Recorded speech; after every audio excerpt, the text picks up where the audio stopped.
Assalamualaikum. Here is Zainab Tahir.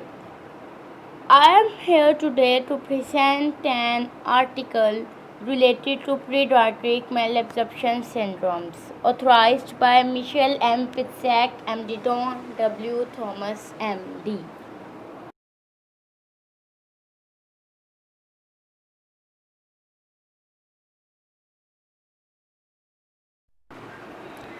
First of all, I am going to tell you about my topic and hope so to covering the objectives of this article. Malabsorption. What is malabsorption? Malabsorption is actually the inability of our body to absorb nutrients. Absorption क्या होती है वैसे? जो absorption होती है ना, जो भी कुछ हम खाते हैं, actually digestion process is also referred as absorption. यानी कि डिजेशन प्रोसेस जो मतलब हम लोग अपनी खुराक खाते हैं, जो खुराक हम लोग खाते हैं उसमें कुछ न्यूट्रिएंट्स होते हैं, हमारी डाइट में से कुछ न्यूट्रिएंट्स जो होते हैं वो जी स्मॉल यूनिट्स में कन्वर्ट होके हमारे जी पास आउट कर जाते हैं इंटेस्टाइन वॉल्स में से, और देन हमारे ब्लड स्ट्रीम में शामिल हो जाते हैं। और उससे क्या होता है कि हमारे जो बॉडी का हर सिंगल सेल है उसको उसकी रिक्वायर्ड एनर्जी, रिक्वायर्ड न्यूट्रिएंट मिल जाता है, उसको अब्जॉर्ब कर लेते हैं। यानी कि आमतौर पे जो डिजेस्टिव प्रोसेस है वो ये है कि आपकी न्यूट्रिएंट डाइट जो है वो उसको स्मॉल यूनिट्स में कन्वर्ट करना। जैसे कार्बोहाइड्रेट है तो वो ग्लूकोज में कन्वर्ट हो जाएगा, प्रोटीन्स हैं वो अमीनो एसिड्स में कन्वर्ट हो जाएंगे, फैटी एसिड्स हैं वो फैट्स हैं वो फैटी एसिड्स में कन्वर्ट हो जाएंगे। ठीक है, तो ये क्यों होगा? ये स्मॉल यूनिट्स में कन्वर्ट हो जाएगा ताकि जी इंटेस्टाइन की वॉल में से वो इजीली पास कर जाएं और आपके ब्लड स्ट्रीम में शामिल हो जाएं ताकि आपके बॉडी के हर सिंगल सेल तक वो पहुंच सकें। लेकिन अगर खुदा ना खास्ता आपकी इंटेस्टिनल वॉल डैमेज हो जाती है किसी वायरल या बैक्टीरियल इन्फेक्शन की वजह से, तो डेफिनेटली उसमें कुछ ना कुछ तो चेंज आएगा, कोई ना कोई तब्दीली आएगी, कोई ना कोई असर होगा, कोई ना कोई नुकसान होगा। तो जी उसके रिज़ल्ट में क्या होगा कि जो डाइजेस्टेड सब्सटेंस है वो पास ही नहीं करेगा। जब वो आपके इंटेस्टिनल वॉल में से पास ही नहीं करेगा तो ब्लड सर्कुलेशन में ही नहीं जाएगा, और जब वो वहाँ ही नहीं जाएगा तो आपके बॉडी के किसी भी सेल को वो नहीं मिलेगा, और इसकी बजाय वो जो न्यूट्रिएंट्स होंगे वो भी आपकी बॉडी से एलिमिनेट हो जाएंगे थ्रू दिस टूल। कि जब हम लोग कुछ खुराक खाते हैं, अब देखो ना जितना कुछ हम खाते हैं वो सारा कुछ तो हमारी बॉडी को नहीं चाहिए होता, हमारी बॉडी को तो कुछ रिक्वायर्ड होता है, कुछ वेस्ट होता है। ठीक है, तो जो जिसको तो हमने वेस्ट कह दिया वो तो हमें पता है कि इसने सिक्रीट हो जाना है हमारी बॉडी से, लेकिन ये जो न्यूट्रिएंट्स थे ये हमारी बॉडी के लिए ज़रूरी थे, एनर्जी के लिए हमें ये चाहिए थे, ये ज़रूरी थे। लेकिन क्या हुआ कि जो हमारी इंटेस्टाइन वॉल थी वो जी डैमेज हो गई, जिस वजह से वो उसमें से पास ही नहीं कर सके। जब वो पास ही नहीं कर सके तो डेफिनेटली हमें कोई न्यूट्रिएंट्स ही नहीं मिले। तो जब न्यूट्रिएंट्स ही नहीं मिले, वो न्यूट्रिएंट्स कहाँ गए? वो हमारी बॉडी से एलिमिनेट हो गए, जैसे खाया वैसे ही बाहर। आप वो नहीं हैं जो आप खाते हैं, बल्कि आप वो हैं जो आपकी बॉडी एब्ज़ॉर्ब करती है। क्योंकि जितना भी आप लोग खाते हैं वो सब तो आपकी बॉडी एब्ज़ॉर्ब नहीं करती, सबका सब नहीं एब्ज़ॉर्ब करती। आपकी बॉडी सिर्फ कुछ रिक्वायर्ड न्यूट्रिएंट्स को एब्ज़ॉर्ब करती है, और अगर आपकी बॉडी रिक्वायर्ड न्यूट्रिएंट्स ही एब्ज़ॉर्ब नहीं करेगी तो ये कोई अच्छी बात नहीं है आपके सेल्स के लिए, आपके मसल्स के लिए, आपके ब्रेन के लिए, आपके दूसरे बॉडी ऑर्गन्स के लिए। जो न्यूट्रिएंट्स हैं उनको डाइजेस्ट करने के डिफरेंट डाइजेस्टिव फेजेस होते हैं। ठीक है, तो लेकिन हम यहाँ पे जनरलाइज्ड बात करेंगे कि जो न्यूट्रिएंट एब्जॉर्प्शन है ये क्या है। जो न्यूट्रिएंट एब्जॉर्प्शन है ये सिर्फ दो चीज़ों पर डिपेंड करती है, सिर्फ दो चीज़ों पे, एक आपकी हिपेटोबाइलरी सेक्रेटरी फंक्शंस पर और दूसरा आपके पैंक्रियाटिक फंक्शंस पर। अब एक एक करके हम देखते हैं कि ये दोनों क्या हैं। जो हेप्टोबाइलरी सेक्रेटरी फंक्शन है, सबसे पहले हम इसको देखते हैं कि ये क्या है।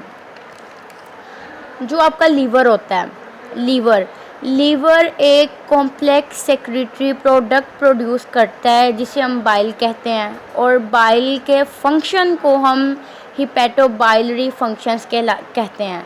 ठीक है, जो बाइल के फंक्शन है ना वो हिपेटोबाइलरी फंक्शंस कहलाते हैं। अब उसके फंक्शंस क्या हैं? बाइल के सिर्फ दो ही मेन फंक्शंस हैं। एक उसने आपकी बॉडी के एंडोजीनस और एक्सोजीनस वेस्ट को एलिमिनेट करना होता है, जैसे बिलिरुबिन हो गया, कोलेस्ट्रॉल हो गया, उसको आपकी बॉडी से उसने रिमूव करना होता है। और दूसरा इसका अहम फंक्शन ये है कि बाइल ने आपकी डाइजेशन को प्रमोट करना है और आपके लिपिड की एब्जॉर्प्शन को उसने प्रमोट करना है। जो पैंक्रियाटिक फंक्शंस हैं, पैंक्रियाटिक फंक्शंस, अब जो एक हेल्दी पैंक्रियाज होता है उसमें क्या होता है कि जो केमिकल्स हैं वो करेक्ट और प्रॉपर क्वांटिटी में राइट टाइम पर प्रोड्यूस हो रहे होते हैं, ताकि जो भी कुछ हम लोग खाते हैं वो इजीली डाइजेस्ट हो सकें। अब इस फंक्शन की दो कैटेगरीज हैं। जो पैंक्रियाटिक फंक्शन है ये दो तरह का है, यानी कि एक एक्सोक्राइन फंक्शंस होते हैं और एक इसके एंडोक्राइन पैंक्रियाटिक फंक्शंस होते हैं। दो तरह के फंक्शंस होते हैं। अब हम बारी बारी देखते हैं ये दोनों। जो एक्सोक्राइन फंक्शंस होते हैं ना, वो आपके पैंक्रियाज में एक्सोक्राइन ग्लैंड्स होते हैं। कुछ ग्लैंड्स होते हैं जो कुछ एंजाइम्स प्रोड्यूस करते हैं। आपके पैंक्रियाज में कुछ एक्सोक्राइन ग्लैंड्स होते हैं, वो क्या करते हैं कि फूड डाइजेशन के लिए पैंक्रियाटिक डक्ट तैयार करते हैं। जैसे प्रोटीन डाइजेस्ट करने के लिए ट्रिप्सिन और कीमोट्रिप्सिन एंजाइम्स रिक्वायर्ड होते हैं। कार्बोहाइड्रेट की डाइजेशन के लिए अमाइलेज एंजाइम रिक्वायर्ड होता है और फैट्स को तोड़ने के लिए लाइपेज एंजाइम चाहिए होता है। जब भी खाना पेट में दाखिल होता है तो एक पैंक्रियाटिक जूस रिलीज होता है, जो पैंक्रियाटिक डक्ट में से गुजरने के बाद स्मॉल इंटेस्टाइन के एक हिस्से डिओडिनम में पहुंच जाता है। अब जब खाना वहां से गुजरकर पैंक्रियाज में से गुजरकर डिओडिनम में आ गया तो वहां पर भी फूड की प्रेजेंस से क्या होता है, एक डाइजेस्टिव जूस सिक्रीट होता है। उस जूस ने भी क्या करना है, कार्बोहाइड्रेट, फैट्स और प्रोटीन्स के डाइजेशन में हेल्प करनी है। ये था जी आपका एक्सोक्राइन फंक्शन। अब हमने देखना है एंडोक्राइन फंक्शन क्या है। जो एंडोक्राइन फंक्शन है, आपका जो पैंक्रियाज है उसके जो एंडोक्राइन कंपोनेंट है ना, वो आपके आइसलेट सेल्स होते हैं। आइसलेट सेल्स क्या करते हैं, ये आपके ब्लड स्ट्रीम में होते हैं, हार्मोन्स पैदा करते हैं। और ये एक बहुत ही अहम हार्मोन पैदा करता है इंसुलिन। इंसुलिन क्या करती है, आपकी ब्लड शुगर को कम करती है, ग्लूकागोन को कम करने का काम करती है और आपके ब्लड में शुगर लेवल को मेंटेन करती है। और आपके ब्रेन, लीवर, किडनीज की प्रॉपर फंक्शनिंग के लिए ये ज़रूरी है।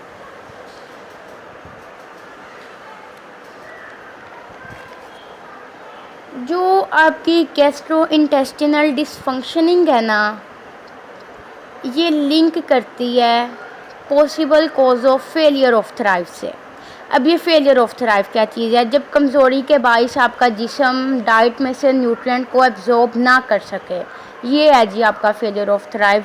जो रिसेंटली इसके लिए टर्म यूज़ होती है वो है फॉल्टरिंग वेट। ये टर्म प्री डाइटरी के लिए ही इस्तेमाल होती है और इसकी सेंस हमेशा रेफ़र करेगी इल थ्रिफ्ट को, जो इंडिकेट करती है इनसफिशेंट वेट गेन को। यानी कि वेट लॉस होता है, इनसफिशेंट वेट गेन होता है, यानी कि जितना वेट रिक्वायर्ड होता है वो इनसफिशेंट वेट गेन होता है आपका। यानी कि जितना आपको रिक्वायर्ड होता है वो इनसफिशेंट होता है, वो कमी होती है आपके वेट में। ठीक है, यानी कि इसके पॉसिबल कॉजेज़, जिस्म की कमज़ोरी के पॉसिबल कॉजेज़ ये डिपेंड करते हैं। कोई मेडिकल प्रॉब्लम हो सकती है, कोई चाइल्ड का एनवायरनमेंट फैक्टर आ जाता है, जीन्स में मसला हो सकता है, कुछ बॉडी ऑर्गन्स में प्रॉब्लम हो सकती है, कुछ गैस्ट्रोइंटेस्टिनल प्रॉब्लम्स हो जाती हैं एंजाइम्स की कमी की वजह से, जो बॉडी को न्यूट्रिएंट एब्जॉर्ब करने के लिए कमज़ोर कर देती हैं। ठीक है, तो अगर हम अपने न्यूट्रिएंट एब्जॉर्प्शन पे ही रहें तो ये जो प्रोसेस है ये 4 फेजेस पे कैटेगराइज होता है। अगर इसमें कमी होगी तो मैल एब्जॉर्प्शन सिंड्रोम हो जाएगा। तो पहले हम देख लें कि ये प्रोसेस क्या होता है, फिर आगे हम जो मेरा आर्टिकल है इसका मकसद क्या है, इसके ऑब्जेक्टिव्स क्या हैं, इसके पीछे अभी मैं सिर्फ बेस बना रही हूँ। जो न्यूट्रिशन एब्जॉर्प्शन का प्रोसेस है ये 4 फेजेस में कैटेगराइज होता है। Intraluminal, mucosal, venous, lymphatic transport phase. Intraluminal phase में क्या होता है, इंट्रालुमिनल फेज़ जो है ये आपका फैट एब्जॉर्प्शन फेज़ है। इसमें ट्राइग्लिसराइड रिच लिपोप्रोटीन इन्वेस्टिगेट होते हैं, सिक्रीट होते हैं, फॉर्मेट होते हैं। इसके अंदर काइलोमाइक्रोन्स फॉर्मेशन होती है और इसमें केमिकल हाइड्रोलिसिस होती है आपके lipolytic products of bile acids.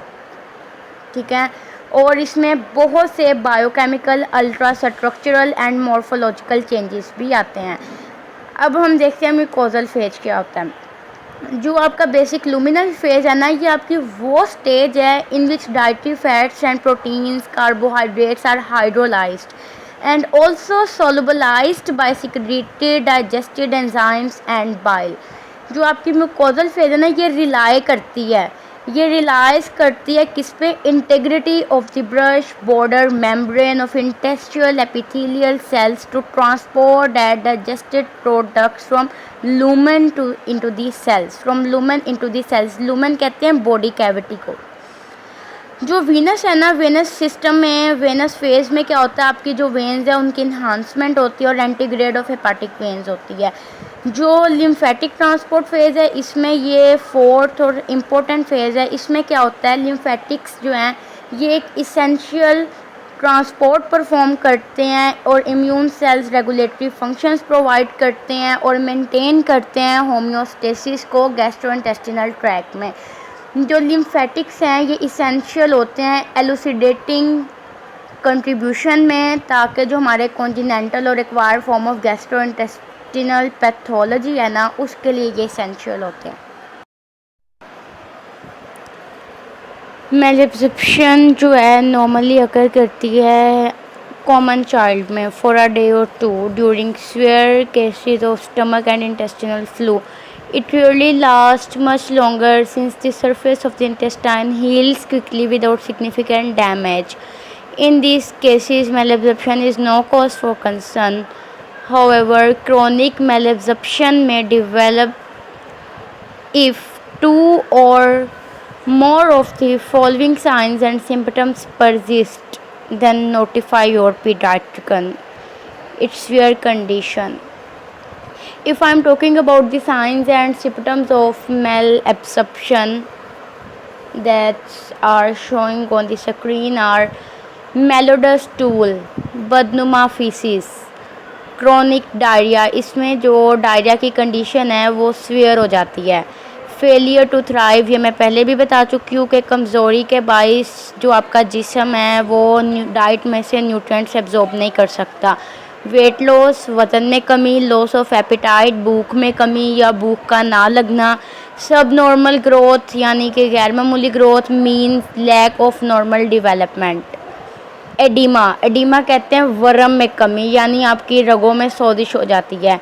Rickets हड्डियों की कमज़ोरी की एक डिज़ीज़ है जो आमतौर पे बच्चों में होती है, तो ये भी इसकी एक सिम्पटम है कि आपकी बोन्स भी वीक हो जाती हैं, विटामिन डी की कमी हो जाती है और आपके ब्लड वेसल्स इतनी वीक हो जाती हैं कि चोट लगने से बहुत ज़्यादा खून बहना स्टार्ट हो जाता है। एक्सेसिव ब्लीडिंग और ब्रूजिंग।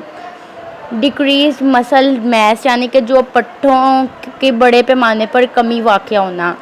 पोर्ट बेली, पेट बड़ा हो जाता है, इसमें फूल जाता है। क्रैम्पी, खली, ठीक है। Painful contraction of muscles, abdominal pain, पेट में दर्द स्टार्ट हो जाता है। कॉन्स्टिपेशन, स्टूल परसिस्टेंस हो जाती है। Vomiting, inability to have bowel यानी कि आपकी आंतड़ियों में हरकत नहीं हो रही होती। स्मॉल इंटेस्टाइन और लार्ज इंटेस्टाइन दोनों ही इससे इफ़ेक्ट होते हैं।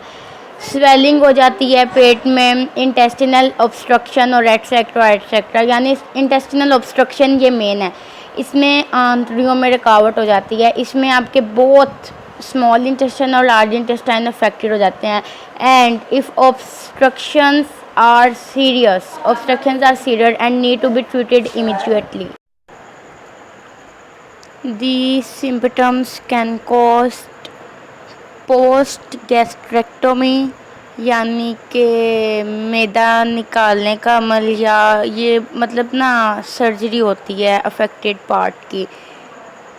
स्पेसिफिक पार्ट्स की जो सर्जरीज होती हैं ना, जो सर्जिकल प्रोसेस होता है वो उस पार्ट के मुताबिक उसकी नेमिंग होती है।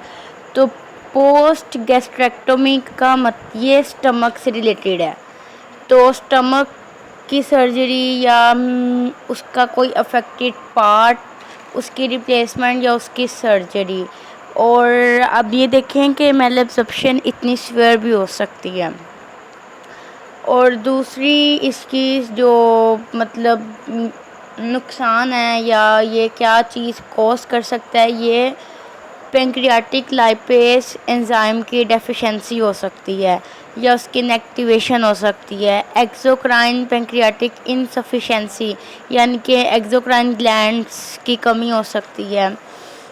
क्रोनिक पैंक्रियाटिटिस यानी पैंक्रियाज में स्वेलिंग हो सकती है, ये बहुत सीवियर हो सकता है।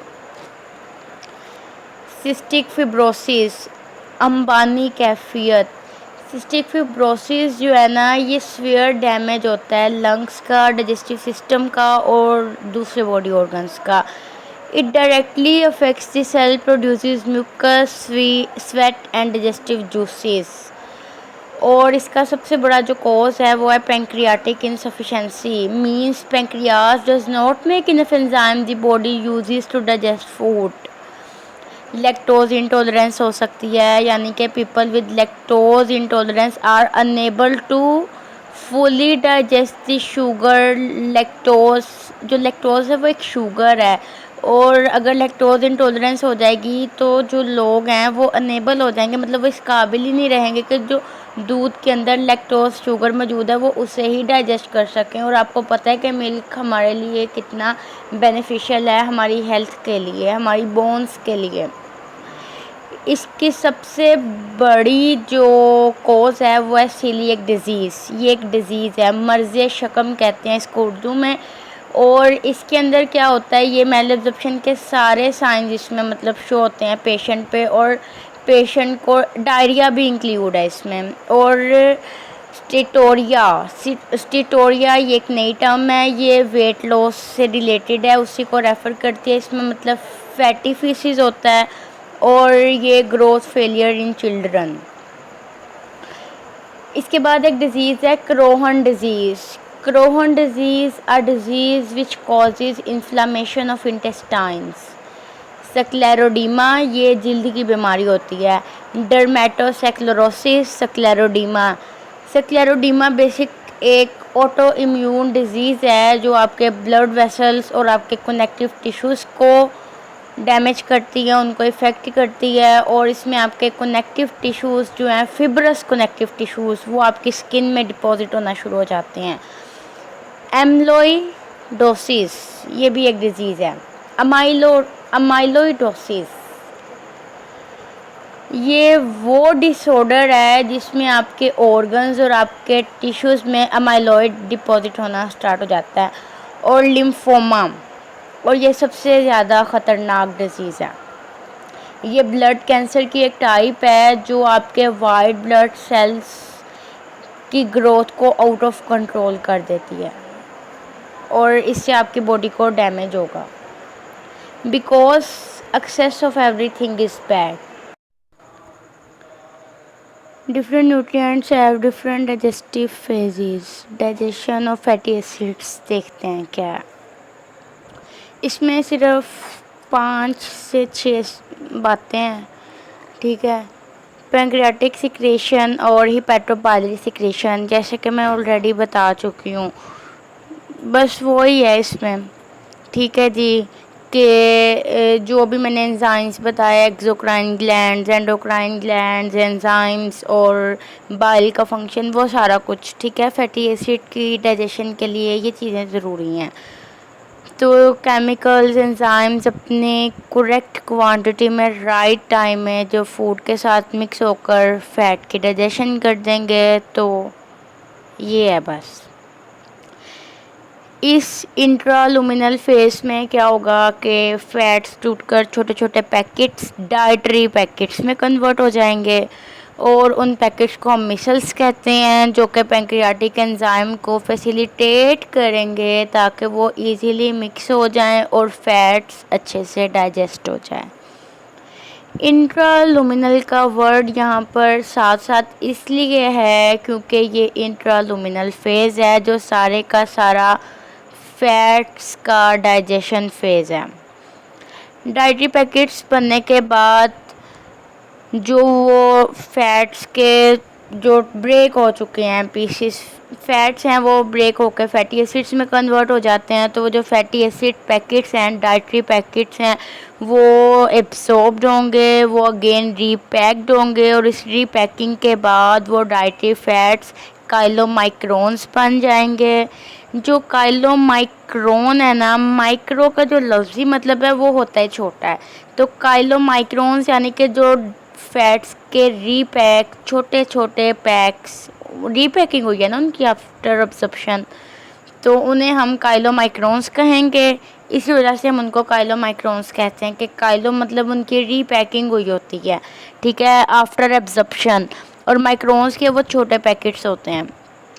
इसके बाद क्या होगा कि ये जो काइलोमाइक्रोन्स हैं ये ट्रांसपोर्ट होंगे आपके वेनस सर्कुलेशन में, वेनस फेस में थ्रू लिम्फेटिक, और ये लीवर में भी आपके जाएंगे, लेकिन लीवर में ये डायरेक्टली ट्रांसपोर्ट हो जाते हैं मिजेंट्रिक वीनस ब्लड फ्लो के थ्रू। अब हमने देखना है कि ये मिजेंट्रिक वीनस ब्लड फ्लो क्या होता है।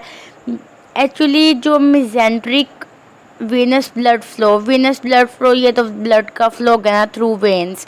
जो मिजेंट्रिक वीनस का वर्ड है ना, जो मिजेंट्रिक है ये एक वेन का नाम है। Mesenteric when is actually a blood vessel that drains the blood from small intestine. इसमें क्या होता है कि जो आर्टरीज होती हैं वो ब्लड को लेती हैं और गैस्ट्रो इंट्रालुमिनल ट्रैक में डिस्ट्रीब्यूट कर देती हैं उसके लार्ज पोर्शन में। Arteries take blood and distribute it to large portion of gastro intraluminal tract. और ये तो हो गया ना कि इस फेज़ में क्या होता है। और अगर इस फेज़ में किसी किस्म की डिस्टर्बेंस हो, ये इसमें दो बातें हैं। एक तो ये बता दिया कि इस फेज़ में क्या होता है, और दूसरा कि फैटी एसिड्स की डाइजेशन कैसे होती है। अगर इस फेज़ में किसी किस्म की डिस्टर्बेंस होती है तो उससे पैंक्रियाटिक इनसफिशेंसी हो सकती है। सिस्टिक फिब्रोसिस की वजह से हिपैटोबाइलरी फंक्शन डिस्टर्ब हो सकता है, और जब ये फंक्शन में डिस्टर्बेंस आएगी तो it can also cause biliary atresia. Biliary atresia is a condition in which the bile ducts outside and inside both the liver are scarred, and the damage lead to the blockage of your liver, scarring loss of liver tissue.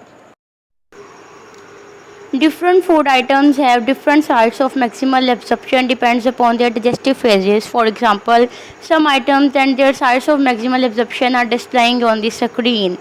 Proteins mostly absorb in jejunum and ileum, that are the parts of small intestine. Actually, the nutrients absorbed by the body has 5 components. Chewing, the introduction of enzymes into your mouth. Second component is churning and mixing with acid, for example like gastric juice in your stomach, that is present in your stomach. Third component is contact and absorption in small intestine. It is said right if I say small intestine is the nutrient absorption center. Actually, the small intestine is the nutrient absorption center. Fourth component is of the nutrients entered into the bloodstream, and finally the carrier proteins brings nutrients into your cells. But the journey is much more complex and interesting. A lot goes on behind the scenes to get the good stuff into your meal to enter the bloodstream. To sustain your body, your food needs to be broken down into usable pieces like carbohydrates broken into glucose, fats broken into fatty acids, and proteins into amino acids. The vitamins and minerals in food needs to be extracted too. That's what your digestive system does. Digestion continues in the stomach where powerful acids disassembles food further. If I talk about treatment and detection of malabsorption, some tests are required. When a child suffers from malnutrition, malabsorption is just one of the possible causes. She might be undernourished because she is not getting enough of the right types of food, or she has some digestive problems. Before prescribing a treatment, the pediatrician must determine the cause. This can be done in one or more ways. You may be asked to list the amount and type of food your child eats. The pediatrician may test the child's ability to digest and absorb specific nutrients. For example, the doctor might have her drink a solution of milk, sugar, lactose, and then measure of level of hydrogen in her breath afterward. This is known as breath hydrogen test. The another way, the pediatrician may collect and analyze stool samples. During stool examination, it is common to see undigested food in the stools of healthy infants and young children. In a healthy people, only a small amount of the fat consumed each day is lost through stool. But if too much fat is found in the stool, it is an indication of malabsorption. Collection of sweat from the skin called a sweat test may be performed to see if cystic fibrosis is present or not. In this disease, the body produces insufficient amounts of certain enzymes necessary for proper digestion and an abnormality in the sweat. In some cases, the pediatrician might request that a pediatric gastroenterologist obtain a biopsy from the wall of small intestine and have it examined under the microscope for signs of infection, inflammation, or any other injury. Some more blood tests, screening tests are also essential for diagnosis, like inflammatory bowel test, immunoglobulin A level and celiac panel test, cystic fibrosis DNA mutation testing, vitamin level test, vitamin B12 folate test, fat soluble vitamin levels test. Quantitative fecal fat assessment is the best method of generalized detecting malabsorption. These all tests are performed before any treatment is begun. Through a seriously sick child might be hospitalized in order to receive special feedings while her problem is being evaluated. Once the physician is sure the problem is malabsorption, she will try to identify a specific reason for its presence. When the reason is infection, the treatment will usually include antibiotics, but if malabsorption occurs because the intestine is too active, certain medications may be used to counteract this so that there is time for the nutrient to be absorbed. Sometimes there is no clear cause for the problem. In this case, the diet may be changed to include foods or special nutritional formulas that are more easily tolerated and absorbed. That's all my presentation. Thank you.